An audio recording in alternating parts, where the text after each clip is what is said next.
Hello, welcome to my student support system. In today's class, we will discuss about malaria.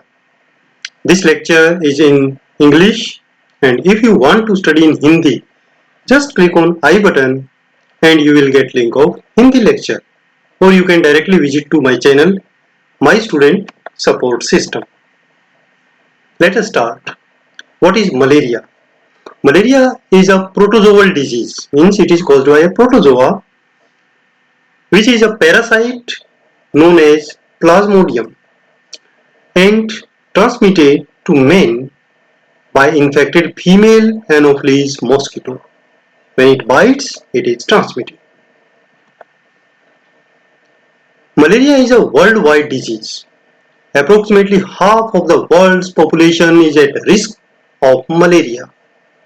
Most malaria cases and deaths occur in sub-Saharan Africa. However, Asia, Latin America, Middle East and parts of Europe are also affected. Malaria continues to pose a major public health problem in India, particularly due to Plasmodium falciparum, which is prone to complications. What is causative agent? Malaria in men is caused by four distinct species of Plasmodium. These are Plasmodium vivax, Plasmodium falciparum, Plasmodium malariae and Plasmodium ovale. In India, about 50% of the infections reported to be due to Plasmodium falciparum and 4 to 8% due to mixed infection and rest due to Plasmodium vivax. Plasmodium malariae is said to be responsible for less than 1% of the infection in India, and Plasmodium ovale is very rare parasite to man and mostly confined to the tropical Africa. Mode of transmission, or we can say how it spreads. It spreads by two systems. One is it is vector-borne disease, means vector transmission, and second is by direct contact to the infected blood, that we will discuss later. First we will discuss about vector transmission. The malaria is transmitted by the bite of certain species of female mosquito which is Anopheles. A single infected mosquito during her life may infect several persons. The mosquito is infective, then the sporozoites of the Plasmodium are present in the salivary glands and these are transmitted to human when they bite. Direct transmission. Malaria may be transmitted accidentally by hypodermic, intramuscular and intravenous injections of the blood or blood plasma, like blood transfusion. Blood transfusion poses a problem because the parasite remains infective for at least 14 days in the blood bags stored at 4 degrees centigrade. What are the signs and symptoms of malaria? How you will identify? Number 1, fever, and that is cyclic pattern of the fever is cardinal sign of malaria. It comprises 3 distinct stages: the cold stage, the hot stage and sweating stage, and then it is followed by a febrile period. It means there is no fever at that time and patient feels relaxed. First we will discuss about cold stage. In this stage fever starts and it accompanied by headache, nausea and chills. In an hour or two it is followed by rigor. The temperature rises rapidly to 39 to 41 degrees centigrade. Headache is often severe and commonly accompanied by vomiting. In early part of this stage, skin feels very cold and later it becomes hot. The pulse is rapid and very weak. This stage lasts for approximately 1 hour. Second stage is the hot stage. In this stage, the patient feels burning hot and wants to put off all the clothes. The skin is hot and dry to touch. Headache is intense, but nausea commonly diminishes. The pulse and respiration is rapid. This stage lasts for 2 to 6 hours. Then third stage starts. This is known as sweating stage. In this stage, fever comes down with profuse sweating. The temperature drops rapidly to the normal and skin is cool and moist. The pulse rate becomes slow. Patient feels relaxed and often fall asleep. This stage lasts for 2 to 4 hours. Then there is a period of afebrile condition, means there is no fever for some time, and then it repeats. The whole cycle is repeated again and again. The febrile cycle occurs with definitive intermittent periodicity, repeating every third or fourth day, depending upon the species of the parasite involved. Apart from fever, there are chances of enlargement of spleen and secondary anemia. The patients with Plasmodium falciparum infection, the fever in its first few days is usually irregular and even continuous. And then the classical 48-hour periodicity becomes established. In person with poor immunity, the paroxysms are associated with marked weakness, headache, nausea, and vomiting, and are usually more severe. There is a greater tendency towards the development of delirium, hemolytic jaundice, and anemia. The complications of falciparum malaria are cerebral malaria, acute renal failure, liver damage, gastrointestinal symptoms, dehydration, collapse, and anemia and black water fever. The mortality is much greater than in other forms of malaria. The complications of Plasmodium vivax and oval and malaria infections are anemia, splenomegaly, enlargement of liver and renal complications. How we will diagnose the malaria?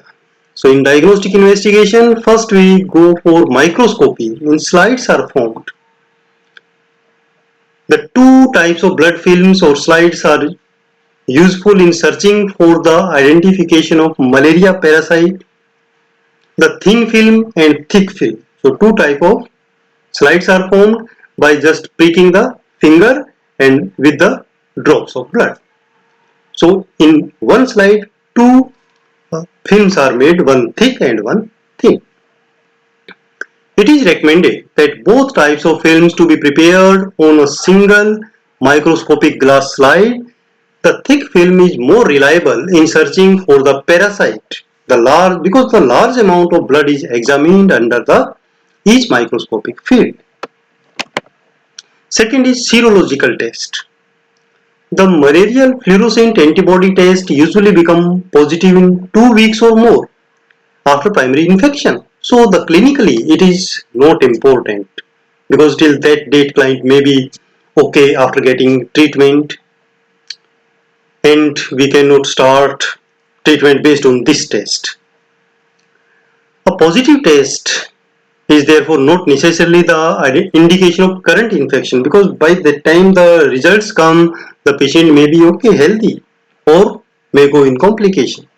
The test is of great value only for the epidemiological studies and research and determining whether the person has had malaria in the past. And third is rapid diagnostic test. So rapid diagnostic tests are based on the detection of circulating parasite antigen with the simple dipstick format.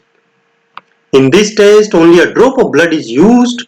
Several types of RDT kits are available. Some of them can only detect Plasmodium falciparum, while others can detect other parasites also. Treatment. Treatment of malaria depends on the type of malaria or the parasite of malaria. For example, for the Plasmodium vivax and Plasmodium ovale, we give chloroquine 10 mg per kg body weight on day 1, and then on day 2 same dose is repeated, and on day 3 5 mg per kg body weight chloroquine is given. And along with this, Primaquine 0.25 mg per kg body weight is given daily for 14 days. And in case of Plasmodium falciparum and malariae, this is the drug schedule. Here on day 1, artesunate 4 mg per kg body weight plus sulfadoxine and pyrimethamine are given. Sulfadoxine 25 mg per kg body weight and pyrimethamine it is 1.25 mg per kg body weight. And on day 2, artesunate 4 mg per kg body weight plus Primaquine 0.75 mg per kg body weight. And on third day, artesunate 4 mg per kg body weight is given. So 3-day treatment is sufficient here. Prevention. Prompt and effective treatment of all cases is essential to reduce the risk of further transmission, because when the Anopheles mosquito bites the sick person, then the Anopheles also become infected mosquito, and then when it will bite a healthy person, then there will be the spread of infection. So if we treat the cases early, then the chances of spread will be definitely reduced. Then control of mosquitoes is the another very important measure to prevent malaria, and for this, insecticide treated mosquito nets are the most universally useful measure for the prevention of malaria. So using these nets is very important. This prevents the bite of mosquitoes. Then control of larval stage by elimination of the mosquito breeding places.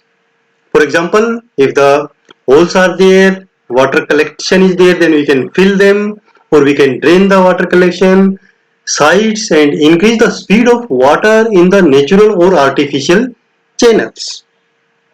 The use of larvivorous fish, especially Gambusia fish, is well known in the mosquito control. Indoor residual spraying with insecticide, this is known as the IRS system, is another preventive method of targeting adult mosquitoes with a wide range of applicability. This method is most effective where mosquitoes rest indoors on the sprayable surfaces. Then we can spray the drug. Vector control also involves the application of pesticides in the form of fog or mist using special equipments or fogging. The ultra low volume method of pesticide dispersion by the air or by the ground equipments has proved to be effective and economical.